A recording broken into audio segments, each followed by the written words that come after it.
கிரக பயிற்சிகளால் உண்டாகும் தோஷத்திற்கு பரிகாரம் வேண்டுமா? முன்னோர் சாபம் நிவர்த்தியாக வேண்டுமா? உங்களின் 7 தலைமுறைக்கும் புண்ணியம் சேர்க்க வேண்டுமா? நீங்கள் செய்ய வேண்டியது அன்னதானம் மட்டுமே. கடந்த 4 ஆண்டுகளாக தினமும் மதுரையில் 300 வறியோரின் வயிற்று பசியை ஆற்றி வருகிறது மதுரையின் அட்சய பாத்திரம் ட்ரஸ்ட். நீங்களும் உதவ அன்பு வேண்டுகோள். மேலும் தொடர்பிற்கு நெல்லை பாலு, நிறுவனர் 944226300815. நடமாடும் தெய்வமாய் விளங்கி நானிலத்தில் உள்ளவர்களையெல்லாம் நல்வழிப்படுத்திய காஞ்சி பெரியவரின் மகிமை குறித்து மதுரை அனுஷத்தின் அனுகிரகம் நிறுவனர் நெல்லை பாலு அவர்கள் தொகுத்து வழங்கும் ஸ்ரீ மகாபெரியவா மகிமை சிறப்பு தொகுப்பு. ஹரஹர சங்கர ஜெய ஜெய சங்கர காஞ்சி சங்கர காமகோடி சங்கர. எல்லாம் வல்ல நம் ஜெகத்குருவின் திருவருளால் இந்த நாள் இனிய நாளாக அமைய அன்பு பிரார்த்தனைகள். மகாபெரிவா என்கிற பேர் அமுதத்தை தினந்தோறும் நாம் நியூஸ் 7 தொலைக்காட்சியில் அனுபவித்து வருகிறோம். அந்த அடிப்படையில் ஒருமுறை வட மாநிலத்திலே பெரியவா முகாமிட்டிருக்கிறார். சென்னையை சேர்ந்த ஒரு பெண்மணி தன்னந்தனியாக பெரியவா எங்கிருக்கிறார் என்பது கூட தெரியாமல் சென்னையிலிருந்து வட மாநிலத்தை நோக்கி ரயிலிலே புறப்படுகிறார். ரயிலில் டிக்கெட்டை வாங்கி கொண்டு அப்படியே புறப்படுகிறார். பெரியவா எந்த ஊரில் இருக்கிறார் என்ற விஷயம் கூட தெரியவில்லை. ரயில் போய்கொண்டே இருக்கிறது. நன்றாக தூங்கி விடுகிறார். அன்றைக்கு எப்படியேனும் மகாபெரிவாளை தரிசிக்க வேண்டும், பெரியவாளை பார்த்து விட வேண்டும், அந்த கருணாமூர்த்தியை ரசிக்கிற தன்மை தனக்கு வர வேண்டும் என்று ஆசைப்பட்டு இரவு தூக்கத்திலே அப்படியே மகாபெரிவாளை கனவிலே நினைத்து கொண்டு போய்கொண்டே இருக்கிறார். நட்ட நடு ராத்திரி இருக்கும்.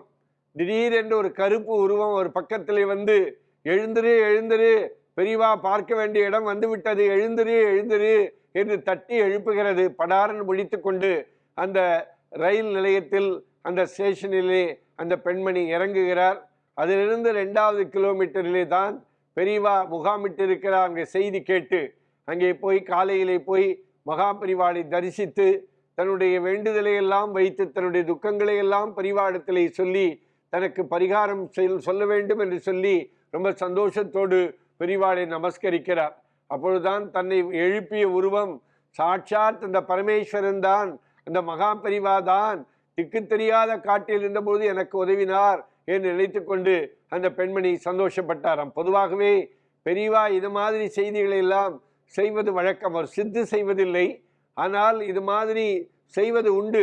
ஒரு முறை காஞ்சி மடத்திற்கு ஒரு பெண்மணி வந்துவிட்டு மகாபெரிவாளை தரிசித்து விட்டு மறுபடி பஸ்ஸில் புறப்படுகிறார். பஸ்ஸில் புறப்பட்டு போகிற பொழுது ஒரு இடத்திலே அந்த தேநீர் பருகுவதற்காக அந்த பேருந்து நிறுத்தப்படுகிறது. தன்னுடைய பையை வைத்துவிட்டு கீழே இறங்கி போய்விட்டு அந்த பெண்மணி மறுபடியும் தன் பக்கத்தில் வந்து பார்த்தபோது தன் பையில் இருந்த பர்ஸை காணவில்லை. உடனே ரொம்ப துக்கத்தோடு, ஐயோ அதிலே 3000 ரூபாய் வைத்திருந்தேனே, எனக்கு அடுத்த கட்ட செலவுக்காக வைத்திருந்தேனே, காணாமல் போய்விட்டது என்று சொல்லி பக்கத்திருந்த பெண்மணி மீது தான் எனக்கு சந்தேகம் என்று சொல்லுகிறார்கள் அந்த பெண்மணி.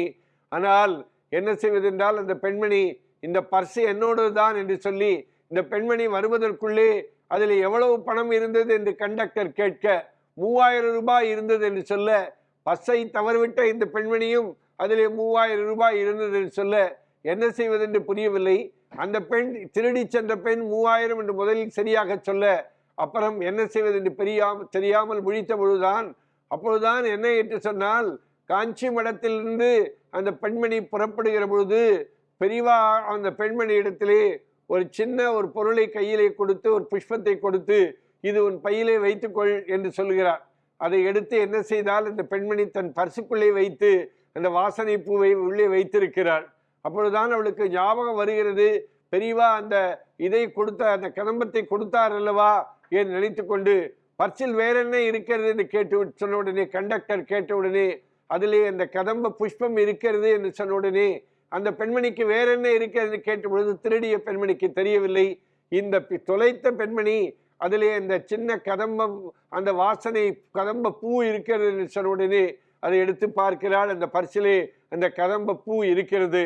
அதை பார்த்துவிட்டு உண்மையிலேயே இந்த பெண்மணிக்குரிய பர்ஸ்தான் என்று சொல்லி கண்டக்டர் அந்த திருடிய பெண்மணியிடமிருந்து பர்ஸை வாங்கி இவரிடத்திலே கொடுத்தாராம். பெரியவாளுக்கு இது கூட முன்பே தெரிந்திருந்த காரணத்தினாலே தான் இந்த புஷ்பத்தை கொடுத்தாரோ என்று கூட நமக்கு நினைக்க தோன்றுகிறது. வருமுன் சொல்கிற வருமுன் காக்கிற பழக்கத்தை உடையவர் மகா பெரியவர் என்பதை இதன் மூலம் உணர முடிகிறது. ஹரஹர சங்கர, ஜெய ஜெய சங்கர, காஞ்சி சங்கர, காமகோடி சங்கர. எல்லாம் வல்ல நம் ஜெகத்குருவின் திருவருளால் இந்த நாள் இனிய நாளாக அமைய அன்பு பிரார்த்தனைகள். ராம் ராம்.